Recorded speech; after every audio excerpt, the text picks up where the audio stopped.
하나님의 은혜로 2025년 새해가 밝았습니다. 오늘은 첫 주 하나님 앞에 나와 예배를 드리는데, 예배하러 온 영광의 모든 가족들에게 하나님께서 부어주시는 영원한 기쁨이 삶과 가정 그리고 심령에 충만하시기를 주님의 이름으로 간절히 축원합니다.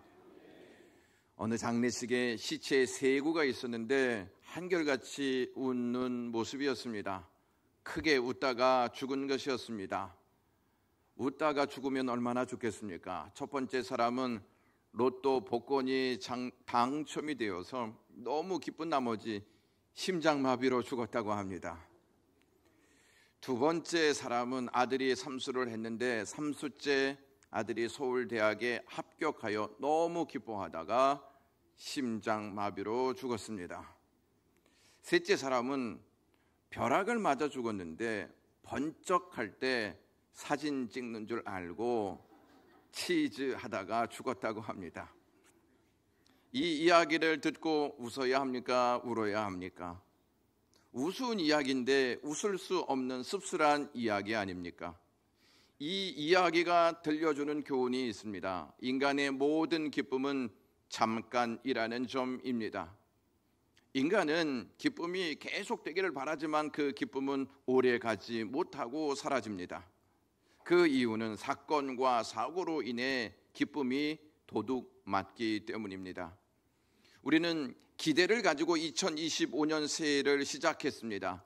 우리의 기대는 기쁨으로 2025년을 보람 있게 보내자 하는 마음가짐이었습니다. 그러나 새해부터 우리에게 들려오는 소식은 기쁨보다는 슬픈 내용들이 많습니다. 슬픈 소식은 우리의 기대와 기쁨을 빼앗아갑니다. 아무리 우리가 슬픔을 거부해도 슬픔은 우리의 의사와는 상관없이 찾아와 우리의 삶의 자리를 잡습니다. 이 땅에 과연 슬픔 없이 사는 사람이 있을까요? 이 땅에 사는 모든 사람은 다 이별과 죽음, 고독과 외로움, 실패와 질병, 분쟁과 분열 등으로 슬픔을 경험하면서 삽니다. 여러분들은 무엇 때문에 슬퍼하십니까? 슬픔이 찾아오면 슬퍼해야 하는 것이 마땅하지 않습니까? 그런데 슬픔이 찾아왔음에도 불구하고 슬픔을 슬픔으로 여기지 않는 경우가 있습니다. 슬픔이 찾아왔는데 슬픔을 슬픔으로 여기지 않는 것은 정서가 메말랐거나 슬픔을 슬픔으로 인정하지 않기 때문입니다.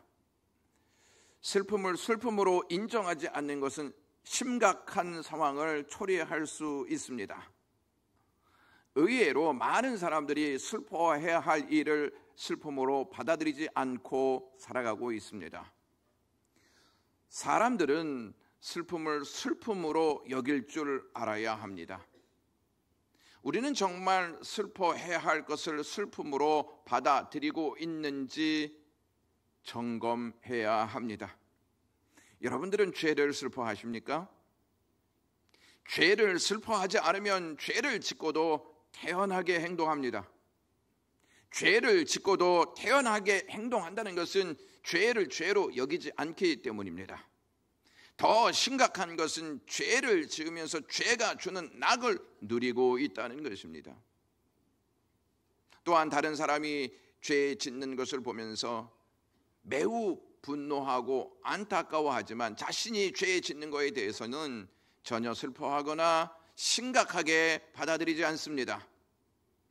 이러한 유의 사람들이 세상에만 있을까요? 교회 안에도 있습니다. 여러분들은 누려야 할 기쁨을 어디에서 어떻게 누리며 살고 있습니까? 그리스도인들이 기쁨을 누리지 못하고 사는 삶을 산다면 바람직하다고 여기십니까? 누릴 만한 기쁨이 없어서 기쁨을 누리지 못하고 있는 실정입니까? 누릴 수 있는 기쁨이 있는데도 기쁨을 누리지 못한다면 예배를 드려도 기쁨이 없이 드리고 찬양을 해도 기쁨 없이 드리고 기도를 해도 기쁨 없이 하고 봉사와 헌신을 해도 기쁨 없이 합니다. 기쁨을 누리지 못하고 신앙생활하는 것은 슬픔 중에 슬픔이 아닐 수 없습니다. 2024년 영광교회 표어는 은혜로 젖어 사는 교회였습니다. 하나님께서 예수 그리스도를 통해 우리에게 은혜로 젖어 살게 하셨습니다. 예수 그리스도께서 우리에게 주신 은혜 중에 가장 귀하고 큰 은혜는 구원인 줄로 믿습니다.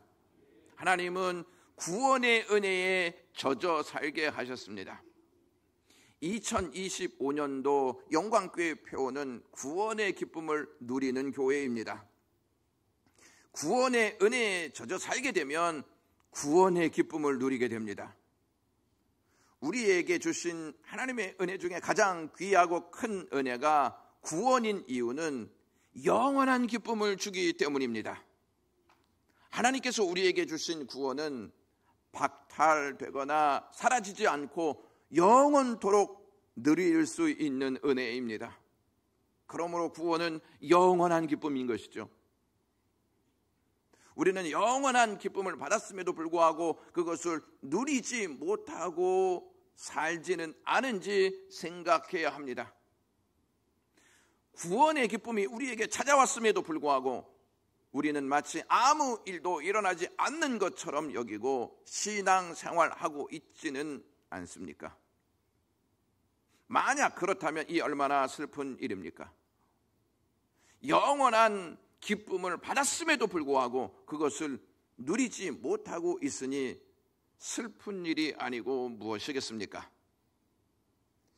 교회를 다니는 사람들 중에 많은 분들이 구원의 기쁨을 천국에 가서 누리는 것으로 생각합니다. 구원의 기쁨은 이 땅에서 누리기보다 죽은 이후에 천국에 가서 누리는 것이라고 성경이 말하고 있습니까? 하나님께서 우리에게 주신 구원의 기쁨은 미래뿐만 아니라 현실을 살아가고 있는 우리의 삶에도 누릴 수 있도록 하나님께서 은혜를 베푸셨습니다. 여러분들은 신앙생활 하시면서 구원의 기쁨을 누리고 살아가고 계십니까? 구원의 기쁨은 삶이 넉넉하고 평안할 때나 누리는 것이지 열악한 상황이나 질병 속에 있을 때 누리는 것이 아니라고 생각하십니까? 오늘의 본문은 다윗이 쓴 시입니다.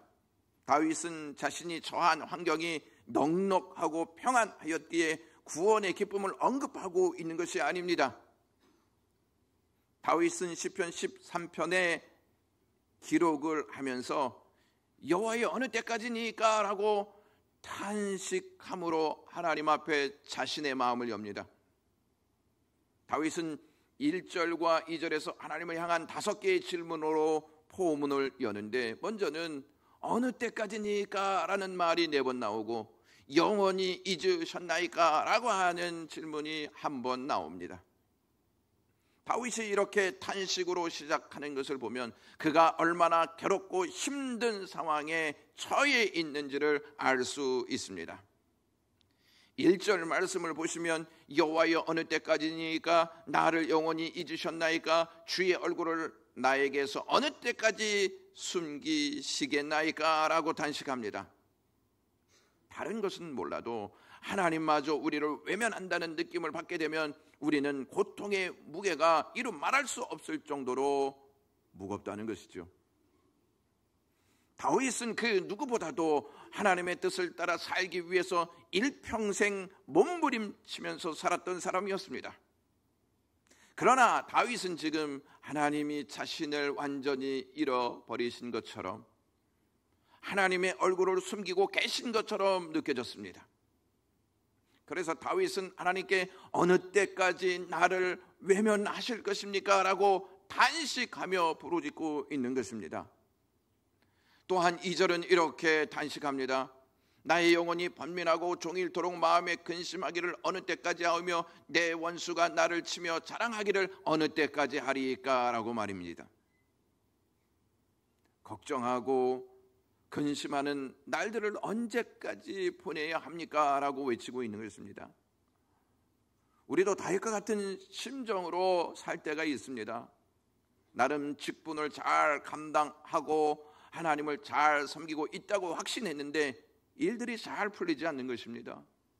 몸은 아프고 경제적인 어려움은 계속되고 가정의 풍파 역시 신랄 없을 정도로 계속될 때 우리는 하나님이 과연 나를 사랑하시는가, 하나님이 나에게 관심을 가지고 계시는가 라고 하는 의문을 갖게 됩니다. 또한 다윗을 공격하는 원수들은 다윗을 치면서 자긍하고 있었기에 그러한 원수들이 어느 때까지 득세하며 나를 공격하도록 내버려 두실 것입니까? 라고 부르짖고 있습니다. 하나님이 다윗을 이스라엘의 왕으로 부르신 이후에 다윗은 하나님께서 가라 하신 곳에 갔습니다. 하나님께서 시키는 일을 감사함으로 감당하였습니다. 그런데 그 결과는 역경이었습니다. 외로움과 고통이었습니다. 다윗은 사울을 피해 도망자가 되어서 10년 동안 광야에서 방황하면서 살았습니다. 그런데도 하나님은 괴로운 상황을 빨리 해결해 주시지도 않았고 도와주시지도 않는 것 같았습니다. 그저 침묵만 하고 계시는 하나님처럼 느껴졌습니다. 그러니 다윗이 얼마나 괴롭고 답답한 노릇이겠습니까? 그래서 다윗은 여호와여 어느 때까지니까 라고 하나님께 탄식하면서 울부짖고 있는 것입니다. 자신의 상황은 기쁨을 찾을 수 없고 기쁨이 있어도 기쁨을 빼앗는 것들이 주위를 두르고 있다는 사실을 알고 있었습니다. 이해할 수 없는 상황 속에서 다윗은 하나님께 그저 탄식만 하고 있지 않고 자신의 심정을 전환시켜 하나님을 3절에서 이렇게 부릅니다. 여호와 내 하나님이여 라고 말입니다. 역경이 쉼조차 쉴 수 없을 정도로 어렵게 만들고 있는데 다윗은 그러한 상황에서 하나님을 찾아 자신의 심정을 토로합니다. 이것이 기도입니다. 다윗은 하나님을 찾고 간구할 때 세 개의 동사를 사용하고 있다는 점을 주목할 필요가 있습니다. 먼저 다윗이 하나님께 기도할 때 하나님 나를 생각하시옵소서라고 기도하고 있습니다. 여기에서 생각하사라고 하는 이 말이 무엇을 바라본다라고 하는 뜻을 가지고 있습니다. 하나님 저를 좀 바라봐 주십시오. 나는 이렇게 외면당하여 슬픔 속에 있는데 하나님 나를 좀 바라봐 주십시오. 역경으로 쉴 수 없는 저를 바라봐 주십시오. 저를 그저 생각해 주십시오. 이렇게 고백하고 있습니다. 믿음은 역경에 짓밟혀 꼼짝없이 힘을 잃고 있는 상태에서 자신을 일으켜 하나님께 나아가 자신을 생각해 달라고 기도하는 것입니다. 다윗은 자신을 생각해 달라고 간구한 후에 또 다시 하나님 응답하시옵소서라고 하는 동사를 사용하고 있습니다. 하나님께서 자신을 생각해 주셔서 하나님 반응을 좀 해 주십시오. 이 고백이 3절에 기록되어 있습니다. 또 마지막으로 쓰인 동사가 나의 눈을 밝히소서라고 하는 동사입니다. 이는 영육간에 힘을 달라는 기도입니다. 다윗은 지금 역경으로 인해 모든 것이 어둡게만 느껴졌습니다. 소망의 빛이 전혀 보이지 않는 상황이었습니다. 그런 상황에서 하나님 나의 눈을 밝히시옵소서, 나의 눈을 열어 하나님께서 일하고 계심을 보게 하시옵소서라고 기도하고 있습니다. 우리의 삶에서도 터널을 지나는 것처럼 어둡게만 느껴지는 상황이 있습니다. 그럴 때마다 다윗이 기도했던 것처럼 하나님 눈을 밝혀주십시오. 눈을 열어서 소망을 보게 해 주십시오. 이렇게 기도하는 저와 여러분 되시기를 주님의 이름으로 간절히 축원합니다. 우리는 하나님께서 외면하시는 것 같은 상황이 찾아오면 기도를 내려놓을 때가 있습니다. 그러나 다윗은 하나님께서 외면하신 것 같은 상황에서 기도했습니다. 그 이유는 괴로움과 고난이 계속되어 지치고 힘을 잃고 낭망하여 사망의 잠, 곧 절망의 잠을 잘까 봐 그것이 두려웠기 때문입니다. 다윗이 지금 겪고 있는 삶의 무게와 고통은 죽음을 느끼게 할 만큼 자신이 감당하기 역부족이었습니다. 이러한 암울한 상태에서 다윗은 나는 하나님, 이 상황에서 신앙이 흔들리고 싶지 않습니다. 하나님과 단절된 상태에서 살아가고 싶지 않습니다. 하나님 없는 삶을 살아가고 싶지 않습니다. 영적인 죽음에 이르는 모습으로 살고 싶지 않습니다. 저는 그것이 두렵습니다 하면서 입을 열어 하나님을 찾고 있다는 것입니다. 또한 원수들이 이르기를 내가 다윗을 이겼다 말하며 기뻐하게 될까 봐 그것이 두려워서 하나님 나를 생각하시옵소서, 나에게 응답하시옵소서, 내 눈을 밝히시옵소서 이렇게 기도하고 있는 것입니다. 다윗은 역경과 고통으로 인해 하나님과 멀어져 하나님의 뜻을 저버리게 되면 누가 기뻐할지를 잘 알고 있었습니다. 시편의 원수는 곧 하나님의 원수입니다. 역경과 고통으로 인한 서운한 감정으로 우리가 하나님과 멀어져 기도하지 않고 살면 우리의 원수가 기뻐한다는 사실을 놓쳐서는 안 될 것입니다. 우리의 불구 대천의 원수는 항상 죄와 마귀 그리고 세상입니다. 하나님의 원수인 죄와 마귀 그리고 세상은 우리가 절망의 잠에 빠져 하나님과 멀어지게 될 때 기뻐하며 박수를 친다는 것을 아셔야 합니다. 다윗은 하나님이 여전히 자신을 계속 외면하고 잊어버리고 계신 것처럼 느꼈고 원수들이 여전히 이기고 있는 것처럼 보였을 때 그가 붙잡고 있는 것이 있었습니다. 첫 번째가 무엇이냐면 하나님의 사랑, 즉 하나님의 인자하심을 붙잡고 있었습니다. 5절 말씀을 다 같이 읽도록 하겠습니다. 나는 오직 주의 사랑을 의지하여 싸우니, 의지하였다는 말은 붙잡고 있다는 말입니다. 5절이 우리말 성경에는 나는으로 시작되지만 대부분의 영어 성경에서는 그러나 나는 but I라고 시작됩니다. 다윗은 문제에서 해결되었을 때 기도하였던 것이 아니라 상황은 여전히 힘들고 어려웠습니다. 그러나 그는 하나님의 인자하심을 붙잡고 기도했습니다. 다윗은 오직 하나님의 사랑을 의지하고 있었습니다. 여기에서 하나님의 사랑이란 조건 없는 자비, 무조건적인 은총을 뜻하는 헤세드입니다. 우리는 지난주 금요일부터 헤세드 심야 기도회를 시작했습니다. 내일부터 3일간 헤세드 신년 기도회를 시작할 것입니다. 헤세드라는 말은 우리에게 변함없이 찾아오는 언약적 사랑을 뜻합니다. 우리가 헤세드 기도회를 하는 것은 그 언약적 사랑을 붙잡고 새해를 시작하겠다라고 하는 결단입니다. 새해의 시작은 썩 좋지 않은 전망을 보이고 있습니다.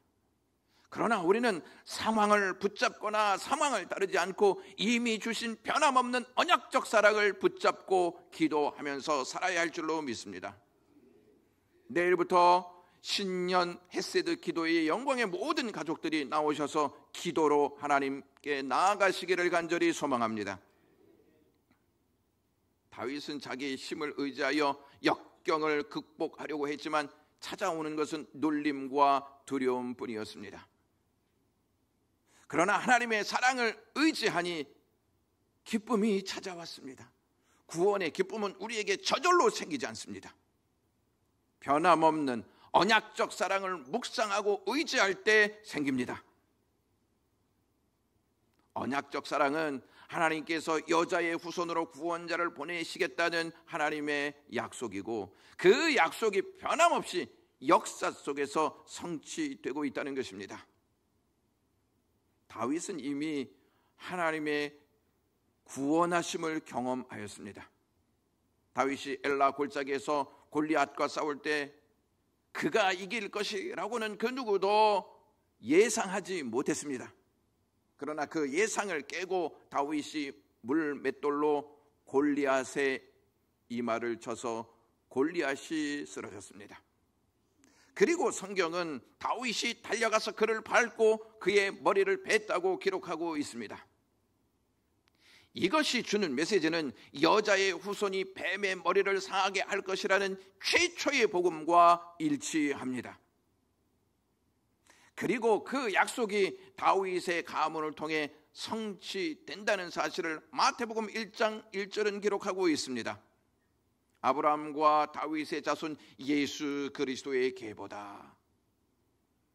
하나님의 변함없는 언약적 사랑이 예수 그리스도를 통해 십자가와 부활로 결정적인 사건을 이루었습니다.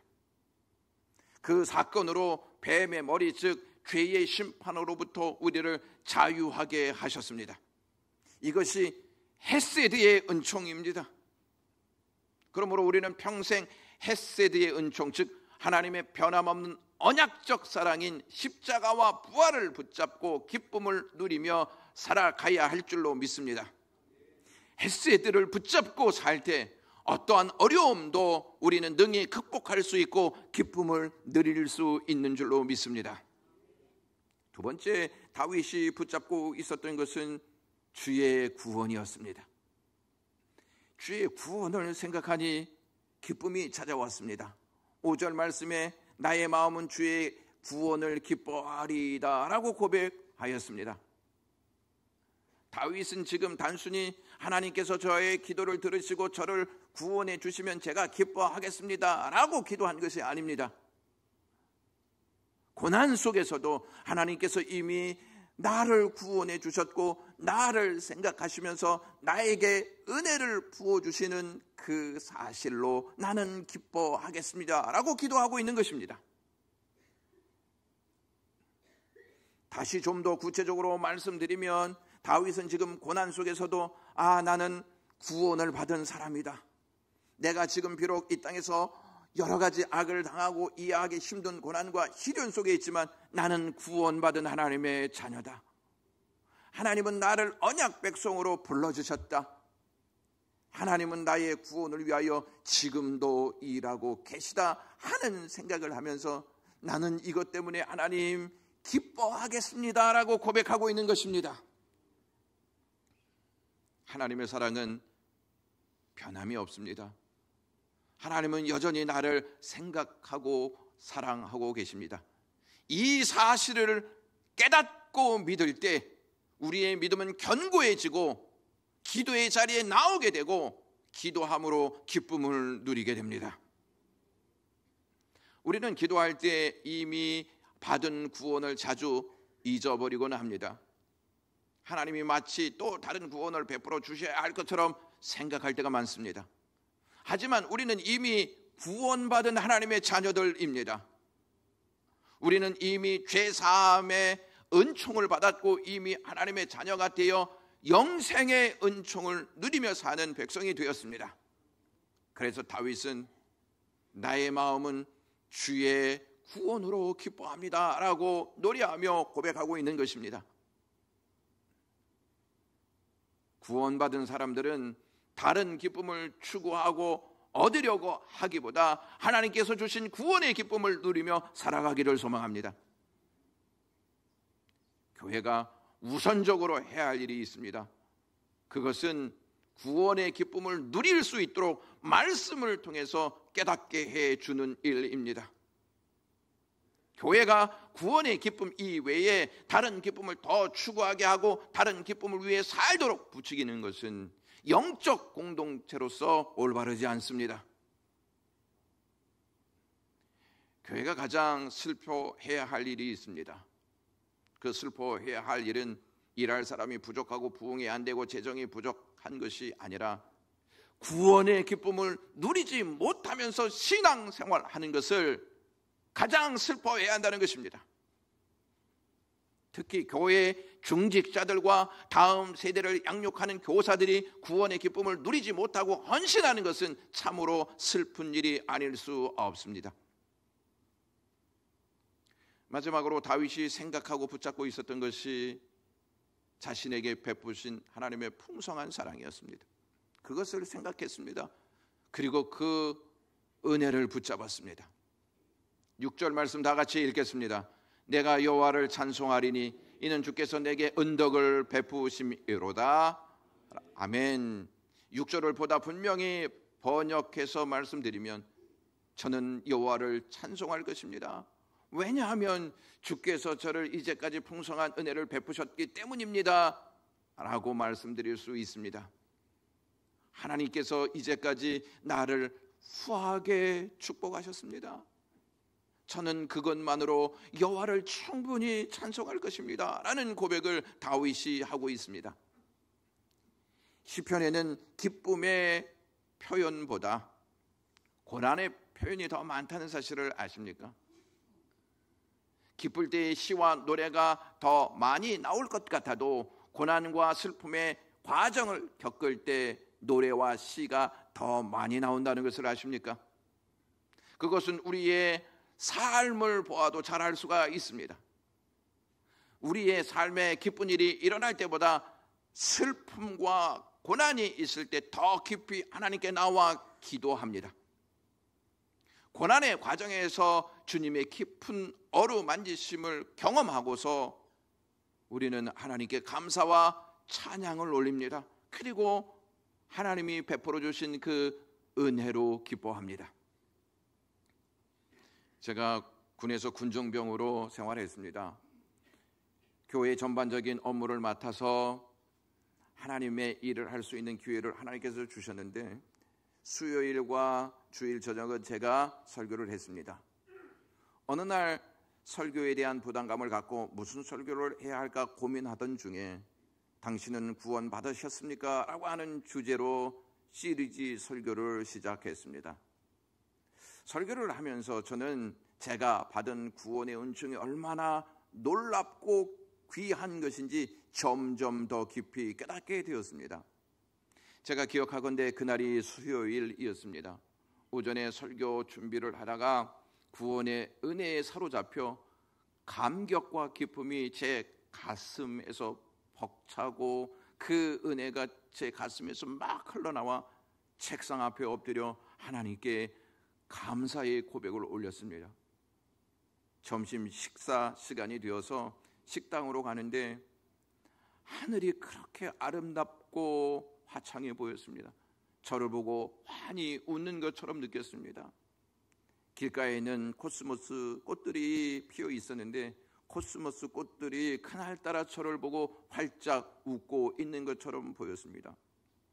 제 안에 감격이 다시 올라왔습니다. 기쁨이 솟구쳐 올라왔습니다. 눈물이 저절로 났습니다. 눈물을 꾹 참고 식당에 가서 식사를 하는데 수저로 밥을 먹는데 올리는 것마저 너무 감사했습니다. 이것마저 은혜였구나 라고 하는 사실을 알고 가슴속에서 하나님의 은혜를 찬양하였습니다. 밥을 다 먹지 못했습니다. 얼른 설거지를 한 다음에 교회로 막 달려와서 책상 앞에 엎드려 하나님께 나를 구원해 주셔서 정말 고맙습니다 라고 눈물을 흘리며 기도한 적이 있습니다. 그때 저는 구원의 은혜가 이렇게 역사하는 것이로구나 하는 사실을 경험하게 되었습니다. 우리는 구원을 그저 미래에 주어질 천국에서 누릴 수 있는 것으로 생각하는 경향이 많습니다. 구원은 천국에서뿐만 아니라 우리의 현실에서 충분히 누릴 수 있도록, 아니 한 걸음 더 나아가 기쁜 단식 중에도 구원의 기쁨을 누릴 수 있도록 하나님께서 은혜를 주셨습니다. 그만큼 구원의 은혜는 풍성한 하나님의 사랑이 담겨 있습니다. 존 파이퍼 목사님이 구원하는 믿음이라는 책에서 구원하는 믿음은 미래의 즐거운 실제를 보며 그 실상을 지금 맛본다라고 했습니다.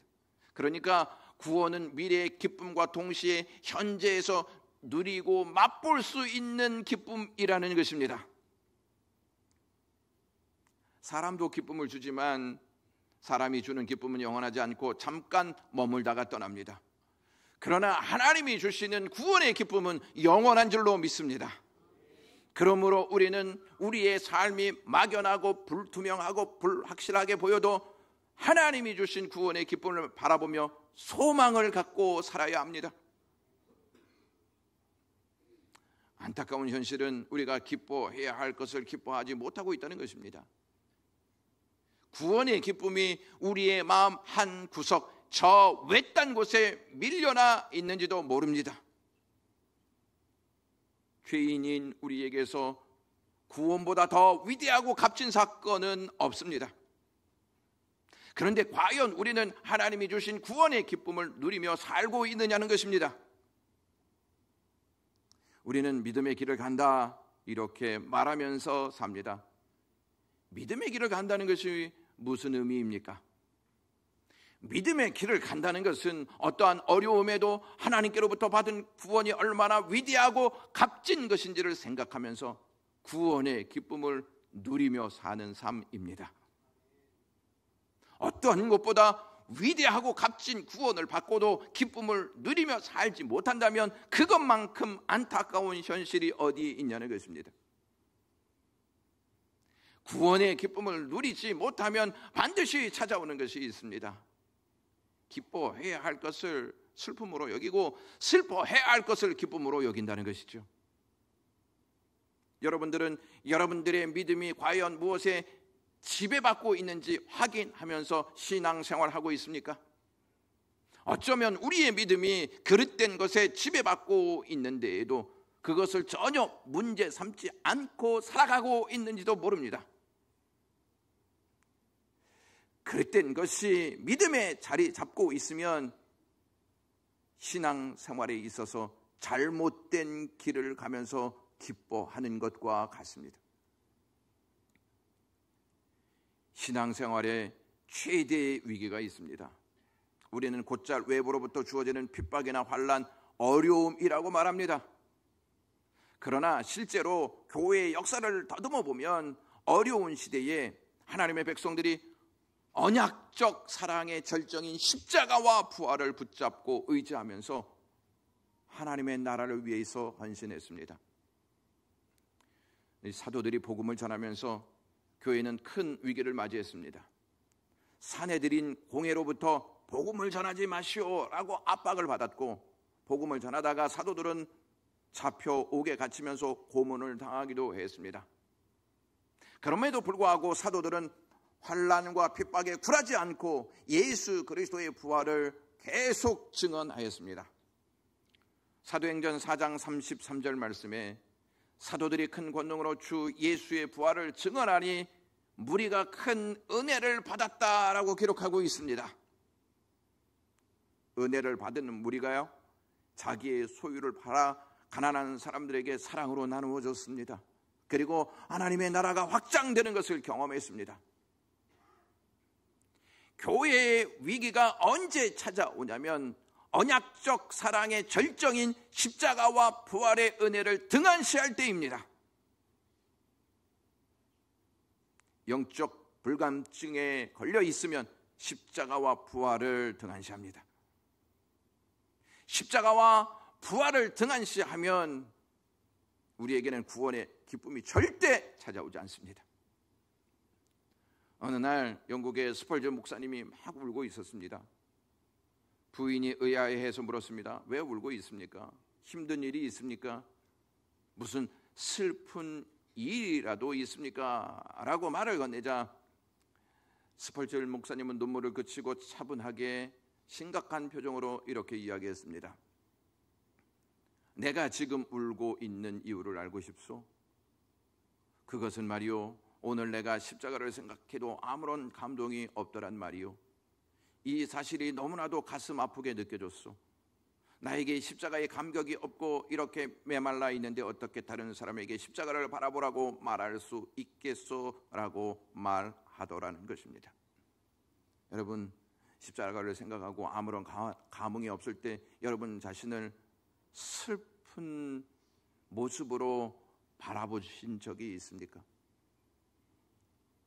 주님께서 우리를 위해 십자가에 달려 돌아가신 것은 우리를 향한 주님의 기쁨이 있었기 때문이었습니다. 스바냐 3장 17절을 다 같이 읽겠습니다.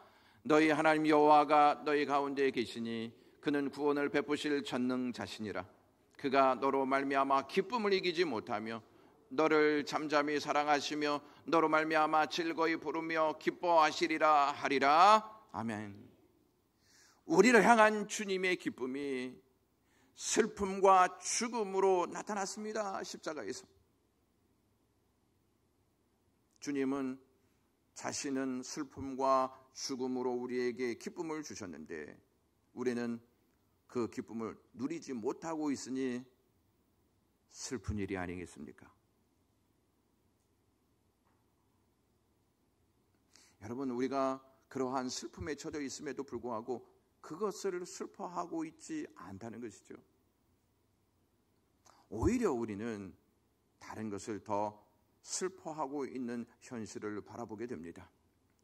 사랑하는 영광의 가족 여러분, 우리는 다른 것으로 기뻐하여 웃다가 죽었던 사람들처럼 그렇게 살지 않기를 소망합니다. 복권에 당첨되었다가 심장마비로 죽거나 서울대 합격했다는 이유 때문에 기뻐서 심장마비로 죽거나 번개에 맞아 심장병으로 죽는 그러한 우리의 모습이 아니라 구원의 기쁨을 주신 그 구원의 기쁨을 누리다가 주님 곁에 가서 구원의 기쁨을 더 아니 영원히 누리시는 저와 여러분 되시기 주님의 이름으로 축원합니다. 기도하겠습니다. 구원의 기쁨을 주셔서 고맙습니다. 구원의 기쁨을 누리며 살아갈 수 있는 2025년도가 되게 하시옵소서. 예수 그리스도의 이름으로 기도드리옵나이다. 아멘.